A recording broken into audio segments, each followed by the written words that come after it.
Tam yena tasmai Shri Gurave Namaha. Mukam karoti vachalam pangolangayate girim. Yat kripatamaham vande Shri Guru Dinatarine. Ajanulambita bhujo kanakavadato sankirtanay kapitaro kamalaya Vishwambaro Dvijavaro Yugadharma Palo Vande Jagat Priyakaro Karunavataro Angashamalim Shata Birabito Mandi Kritem Divaram Jagdam Jagurarochi Samvidadatam Pattam Varasya Shriya Vrindaranya Vilasinam Hridirasattama Viramodaram Radhaskanda Niveshito Jalabhujam Dayem Damodaram Shama Sundara Shikanda Shekara Smerahasya Murali Manohara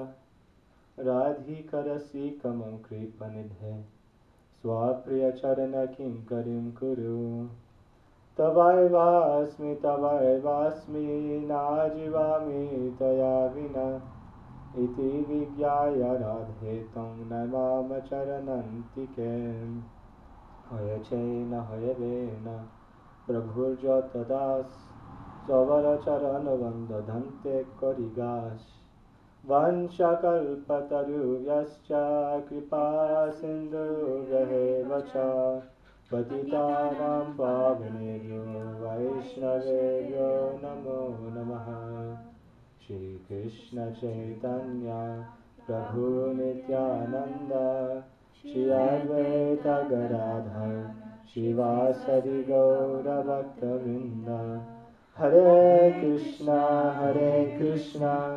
Krishna Krishna Hare Hare Hare Rama Rama Rama Hare Hare. First of all, I offer my respectful obeisances unto our most beloved spiritual master Visnu Swami Shishimad Bhaktivedanta Narayan Goswami Maharaj. Then I offer my respectful obeisances unto Bhaktivedanta Vaman Maharaj, Bhaktivedanta Trivikram Maharaj, Gaur Govinda Maharaj, Bhaktivedanta Swami Prabhupada, the entire Rupanuga Gaura Guru Varga, Bhakti Rakshak Shira Maharaj, but all the Vaishnavas of past, present and future, and to all the Vaishnavas, Vaishnavis, that's everyone present here today. So what questions do we have?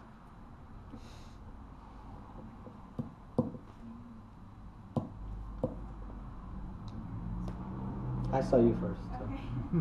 My question's about the Mahamantra, and I asked the Devi Shakti the other day about it, and she gave a good explanation, but I was just wondering if you could go deeper into, like, what's Radharani's part, because Hare is Radharani, right? And then I heard Rama has something to do with Radharani also, so then we're actually saying her name more than Krishna's, and so I was just wondering if you could explain, like, that meaning. Okay.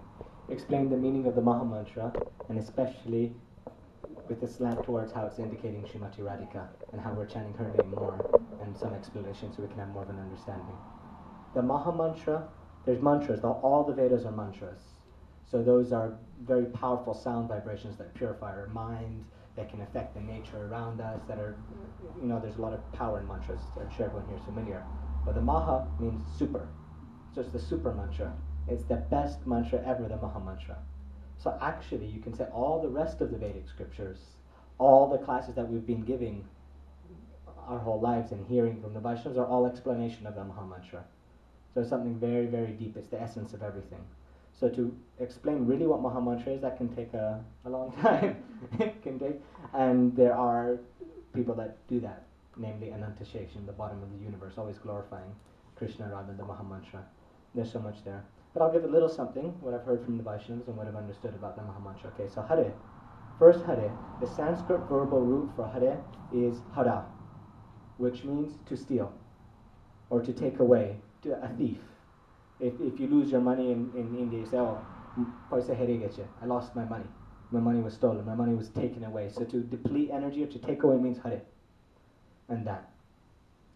Hari also is a name for Krishna. Some people can say Hari means Krishna, it's a name for Krishna. But Sanskrit, the word means to steal away. So then we say, okay, why is it referring to Srimati Radhika? What does Srimati Radhika take away from Krishna? Everything. Sri Krishna is known as Madan Mohan. Krishna is so beautiful. Hare is for Srimati Radhika and for Krishna. So depending on relationship, then people have a different relationship with the mantra. Us in our sampradaya, coming Bhaktivedanta Swami Prabhupada, through our Gurudev, from Rupa Goswami, we have a special inclination to Srimati Radhika. So everything is the glory of Srimati Radhika. But if you go more traditionally, first it means Krishna. So what does Krishna? Gopangananga Dukula Choram. Krishna is known as the supreme thief. When he's a little boy, he goes into his mother's pots and steals butter. He steals sugar. He steals the clothes of the gopis. He's always stealing. But he's mainly there to steal our minds. Krishna means the all-attractive, the all-beautiful. So Krishna is there, he's going and he's stealing everyone's mind. There's one song in the songbook, because Henarupa Jagatamatai, that Krishna's form is so beautiful that it makes the whole world crazy. Right now we're maybe not experiencing that. But when we experience this, the whole world becomes crazy just by the beauty of Krishna. What to speak of the beauty? Just the name of Krishna sends Shiva. You know Shiva? He dances the dance of destruction. He's the predominating deity of ignorance. So whenever anything is destroyed, it's through the energy of Shiva. So at the end of the universe, he dances and the whole world destroys. He's such a mega dancer. But it's true. That's there. Shiva. But so Shiva, he takes the name of Krishna. I'm translating. You always say take the name, means chant the name. I'm translating from Hindi or Bengali. So he's chanting the name of Krishna, and he becomes completely crazy and starts dancing all over the universe. Then his wife Parvati, they have to stop it. We don't want everything to be destroyed. He's so powerful, Krishna. He can steal everybody's minds, everybody's hearts. The reason why he comes and descends to this world is, it just says in the scriptures, Anugrahaya Bhaktanam. In order to perform his pastimes in this world that are so manohar, hard means to steal away. So they're so beautiful they can attract people's minds. They'll hear these beautiful pastimes, go, wow, so beautiful. Like Sukadev Goswami. You know Sukadev Goswami? Sukadev Goswami, he was the person who spoke Srimad Bhagavatam. He was in his mother's womb and he thought, oh my gosh, I don't want to get born. Out in the world is full of Maya. There's all this material energy, it's going to bind me. And he was scared of the material energy and he stayed inside his mother's womb. He was a saint. So he stayed inside of his mother's womb for 16 years. Poor mom. He stayed inside of his mother's womb for 16 years. And she said, well, when are you going to get born? When are you going to come out? He said, if I come out, then Maya will grab me. The material nature will bind me. There's so many attractions in this world that bind us to this world, shackles. We were discussing about that in the car today. Mm-hmm. There's considered 3 types of shackles: iron, silver, and gold shackles. Iron shackles are things in the mode of ignorance. Those ones are really obvious. Like suffering, immediate suffering. You take a lot of drugs, you're killing, pain, smashing nuclear bombs. That's all in the mode of ignorance. Oh, there's a lot of suffering. We can see the pain in that. Then there's suffering in the mode of passion. Suffering in the mode of passion is, oh, I've got to get this, then our desires are not fulfilled, then pain comes automatically. That binds us, the mode of passion. Then also there's mode of goodness. Is also another shackle that binds us. Oh, I need to sit in the forest, make sure there's no cars, go away from the street, and meditate, breathe in, breathe out, and feel the meditation of nature. There's also material nature, sattvic. So these kind of shackles, they bind us to this world and they give us nanak dukh. They give us many different types of suffering and pain. And so Sukadev Goswami, in the womb of his mother, he said, I don't want to get born. I don't want to go out into this nature. Otherwise Maya will bind me. Material illusionary energy will bind me. His father was Vyasadeva, the author of the Vedas, and he said, okay, I bless you that if you come out, then Maya won't grab you. So he was born, and when he was born, he was completely self-realized. I forget the Sanskrit. He was completely self-realized. Gurudev says it before every class. What's Dvaiparino? What's the first? Anyway, I said forget it. So, Yam yam prajatam anupeta mapeta kriptam daipai viraha karaya juhava putetan maya darbo vinedus. Ooh. Limco. It's recorded now. So he had no attachment, no bound. He wasn't bound to any material nature, anything in this world. He was completely, like we were discussing before, I was discussing with his mother, Brahman realized. Means the complete glory of who he was, the complete happiness of impersonal liberation. You know, nirvana. He had merged with that white light. He wasn't bound by any material nature in this world. For him to see a stone, a tree, a human being, a car is all the same. Someone, seeing everything equal. He was walking, and there were some girls taking bath in the river with no clothes on. They didn't bother putting their clothes on because they could tell that he was completely self-realized and wasn't identifying with the body. Even though he was a 16-year-old young boy, completely naked walking. No problem. But then his father came by, searching, where's my son, where's my son? His father came by searching for where his son is, and the girls immediately put on clothes. And then he said, I'm 60 years old. I'm an old man. I have children. I could be your great-grandfather. I think he was older than 60 years. He was very old. So I could be your great-grandfather, and you put on your clothes when I walk by. But when my son, 16 years old, young, strong, healthy, completely naked, walks by, you don't put your clothes on. It says we could see that he was completely non-attached to this world. Yeah. Someone asked Bhaktivedanta Swami Prabhupada, what is the difference between you and me? He said, I could be in the room full of naked women. I would not be disturbed, but you would. This is what he said. It's self-realized, all not bound by the material nature. So Sukadeva Goswami had attained the goal that many spiritualists want. The Buddhists, many impersonalists, most people in India, Mayavadi, liberation from material suffering. It's described in the Vedic scriptures that the desire for mukti is the attainment of mukti is so powerful, so sweet. I don't know if sweet's the word, but it's so nice, it's so fun, it's great, that it's better than any type of material enjoyment that exists in this world. Millions and million times greater. But he did not have bhakti. He did not know the beauty of Krishna. He didn't know the sweetness of Krishna. He didn't have the connection with the Mahamantra. So his father said 2 verses. One of those verses, he had the hunters chant. I'm telling a long story short. Anyway, they chanted the verse, and his mind was completely attracted by that. And that verse was describing the beauty of Krishna. How Krishna is so completely beautiful, how he wears Vajantim Chamalam, how he wears a Vajanti Mala, his garland made of forest flowers, Natavarapu Karnayo Karnikaram, how he's dressed like a complete expert dancer, expert professional, expert dancer. He has a flower behind his ears. So many different beautiful descriptions of how Krishna is. So this person who's completely self-realized, he's completely non-attached by any material enjoyment, doesn't attach him, then his mind got disturbed. He wasn't able to meditate. He wasn't able to merge into the white light anymore. He was thinking, who is this Krishna? Who is this Krishna? Who is this Krishna? And his mind was completely attracted like this. That's why Krishna's Hara, he steals everybody's mind. He steals everybody's hearts. Even the people whose Muni Jana Manas Ahimsa. There's many munis and rishis meditating for millions of years. Then he's like a swan who's inside their mind. That's who they're meditating on. Natavanakagram Mariching. The white light that all spiritualists, many people want, is just the light emanating from his toenails. So imagine how beautiful that Krishna is. Completely attractive.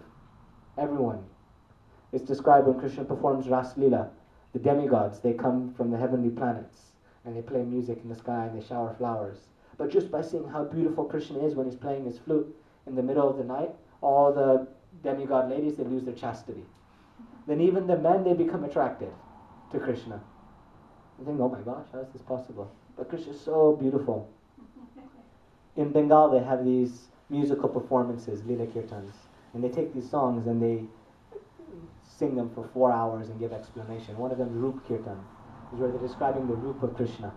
So many things. One very nice, I remember Kanai Prabhu, he used to sing, that Krishna's form is so beautiful that if you have your eyes fixed on one part of Krishna's feet or one part of his body, then you can't get up and look at the rest of it, just because that part is so attractive. Mm-hmm.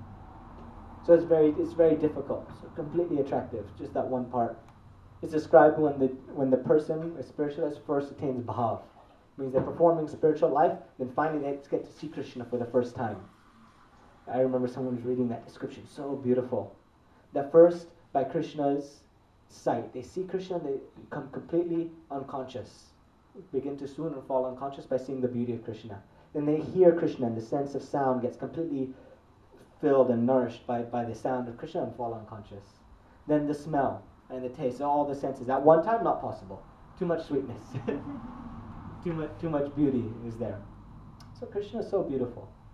Everybody's mind is completely attracted, completely like this. Even in Vrindavan, there's the Vraja Gopis, the most beautiful women in all of creation. Saryositam nalinaganda rasa gostam. That in this planetary system, there's some type of happiness, but it's not very much on earth. Compared to Swarga. In Swarga, the happiness, the enjoyment there is so much higher, so much greater, so much sweeter. But I don't want to get too Rasik here. Anyway, so basically, Krishna attracts everybody's mind. Krishna is very, very beautiful. He's the origin, the source of all beauty in all of creation. That is there. But Srimati Radhika is Madan Mohan Mohini. All the gopis together combined are trying to steal Krishna's mind. Trying to attract Krishna. Krishna is not attracted and he completely controls them. Even Cupid one time had a competition. They said, you cannot attract Krishna. So, I completely control everybody in this world. You think I cannot get Krishna? He goes there and then Krishna completely controlled him. So he's known as Madan Mohan. He even attracted the mind of Cupid. But in Srimati Radhika, Krishna completely loses. Completely bound by her beauty, by her qualities, by her love, by her sweetness. Krishna's completely bound. I've heard Vaishnavas explain, just by the corner of her eye, she looks at him, then sits down, stands up, and sits down again. Everything. She's the Swarupini, she's the source of all Shakti, all power. If we go philosophically speaking, this is rasa I was explaining before. I think I've explained here before the difference between rasa and tattva. Tattva is the philosophical objective truth. And rasa is the sweetness. Rasa means juice, the nectar, the fun. That's there. So what I was explaining before was the rasa, how beautiful Krishna is and attracts everyone's mind. According to tattva, Krishna is the source of all power. He consists of desire, so his very existence is there as he has desires. But his Shakti, or his power, is Srimati Radhika. So the ability to be able to carry out any of his desires, the ability for any of those ever to be fulfilled or manifested depends on Srimati Radhika, the Purna Shakti. That's there. So according to Tattva also we see that Krishna is dependent on Srimati Radhika. Because without Srimati Radhika, without Shakti, what is Krishna? Sometimes Gurudev jokingly says, Nirvishesh Brahma. Not exactly sedantically true, but jokingly, Krishna, what is he? No qualities. Because Krishna's very form, his body, is also made by the Shakti, made by Srimati Radhika. The Dham, where Krishna performs his pastimes in Vrindavan, this is also from Shakti. This energy, everything in this world, is also a manifestation from Shakti. So everything is there from Srimati Radhika. Hara means this Hladini Shakti. All type of love, all type of happiness, Hladini, sweetness. The personification of that exists in Srimati Radhika. So Krishna, what does he need? Krishna is the source of everything. All the universes manifest from him. An expansion of an expansion of an expansion of an expansion of an expansion of Sri Krishna is Mahavishnu. He lies down in the causal ocean, and in every pore of his skin there's billions and billions of universes are there. That's an expansion of an expansion of an expansion of an expansion of Krishna. And the whole event of all these universes being created and everything, all these planetary systems, the stars, the moon, the sun, everything like that, is so boring that he falls asleep. he's like, true, is there. If you want to know in a more Siddhantic way, is because he's having a relationship with Shakti. Everything is a relationship between Shakti and Shaktiman. But it's the secondary, it's the Bahiranga Shakti, the external potency, Kali, Durga. So it's not as sweet as Ras Leela. There's internal Shakti, so therefore it's boring. So Mahavishnu is falling asleep. So that original Sri Krishna, the source of everything, what does he need? What can we offer? What can we give to him? He doesn't need anything except for one thing. he becomes completely bound by prema, completely bound by love. Your God is love, love is God. Krishna doesn't need anything, but he needs love. And he's very, very thirsty to be able to taste love. This is his dharma. His inherent function is to be able to taste rasa, to taste sweetness, to have different types of relationship. So therefore you see Krishna's nature when he's a small boy, what does he do? He runs to many different people's houses, steals their butter, pinches their babies, does anything to take attention, anything to attract people's minds. Does anything to have people think of him, to be able to give their love, attention, affection that is there. Still, he's not fully satisfied. But what does he say to the Vraja Gopis? Napareham niravadya samnijam saswadakritta vibudayasha piva. In Bhagavad Gita, Krishna says, Ye tamam padyate tatham chaiva bhajamyaham. However one approaches me, I respond accordingly. You give me a flower, because I'm God, I'll give you 2 flowers back. Whatever mood you approach me in, I'll give that back to you. The demons, they come, they want to kill Krishna. He says, okay, you want to kill me? I kill you. But it's, I don't only kill you, but I give you a very high destination that many munis and rishis want to have. So he's always reciprocating more. They say you take 1 step towards Krishna, he takes 10 steps towards you. But then to the Braja Gopis, to Srimati Radhika especially, Krishna says, Napariyaham nirvadi samyajam. How can I repay my debt to you? You have given up everything to serve me. You have satisfied me so much. You've completely bound me by your love. Completely bound me by your love. Therefore, I have nothing to give to you. There's nothing I have I can give to you. Even if I lived as long as Brahma. Everyone knows Brahma's lifetime is very long. If I lived as long as Brahma, trying to serve you to repay my debt to you, I still cannot repay. So therefore, let your own good deeds be your repay. In other words, be happy with the service that you did, because I have nothing to give you. So we see how much love, the glory of the gopis is so much higher from Rasa Siddhanta in one respect, angle of vision, than Krishna. So Hare, in the Hare Krishna Mahamantra, is referring, one angle of vision you can say, is referring to Krishna who steals everybody's mind, but more than the person who's stealing everybody's mind, the person that steals Krishna's mind, Srimati Radhika. The internal potency of Shri Krishna. She has so many moods. When we perform sadhana, there's different processes of bhakti. We chant Hare Krishna, we do kirtan, we hear these classes, we cook, we use our service, we walk in parakram. There's many different processes of sadhana. But what's the goal? The goal is bhava sasadhanavida. The goal is to attain mood, bhav. Bhav is a mood, is a relationship. And then when one has the bhav mood, they serve with their moods. Very high things I'm speaking now. But they're served by their sentiments. It's not whether they cook this or whether they cook, what's their mood that's there. Simple example, Vidurani, the wife of Vidura. Krishna comes to her house, oh my gosh, Krishna's here. I don't have anything, I've got to feed him. That's her mood. So she takes some bananas, throws the bananas away and gives him the peels. She's completely absorbed in her mood. That's there. And Krishna is so happy, accepting the love, accepting the sweetness that is there. So Srimati Radhika has the highest, deepest, sweetest mood, is able to serve Krishna with her bhav so much. So much so that each one of her mood manifests into separate gopis. Into separate gopis, you know what gopis are. Separate damsels of Vrindavan. Each one of their mood is manifest separately and serving Krishna. But all present into Srimati Radhika. So first, when we're following spiritual life, we say, Hare. We like Srimati Radhika. Now the next word is Krishna. We already explained what Krishna is, the one who attracts everybody's mind. The attractor of everybody's mind. The most beautiful, the source of all beauty. So when we say Hare, we describe what Hare is and Krishna. So Hare Krishna together. We like that Srimati Radhika is taking Krishna. Completely binding Krishna with her love. Also, if you take Hare Krishna together in one word, it means Radha and Krishna sitting together. You see, the essence of all the Vedic scriptures is Om. All the Vedic scriptures are explaining what Om is. Om, all is for Krishna, U is for Srimati Radhika, is for the Jiva serving. So we see Radha and Krishna sitting next to each other. This is Om, the personification of Om, Radha and Krishna together. So we're saying Hare Krishna is Radha and Krishna present together. This is Hare Krishna. So Hare Krishna, Hare Krishna. But then we have Krishna Krishna, Hare Hare. Now they're meeting. Hare Krishna, Radha and Krishna were together. But now Krishna Krishna, Hare Hare. Now Krishna's here and Srimati Radhika is over there. This is separation. Very high things. Love has this different dynamics.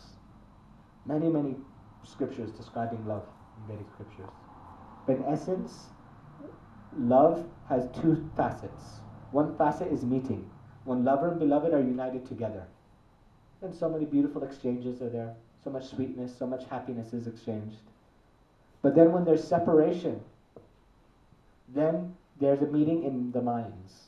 There's an internal meeting. There's a longing. There's actually a pain of separation. Some people say that is even higher than meeting because it's more pure. When meeting together, then some person with a conditioned mentality can say, oh, well, of course they're having fun. They're together. Where's the love? It could appear like lust. But when there's a separation, then vina vipralambena sambhogana pushyati. Without separation, meeting cannot have any sweetness. So there's inherent separation that's there, and that makes the meeting every time that when they come together, then it goes into a higher rasa.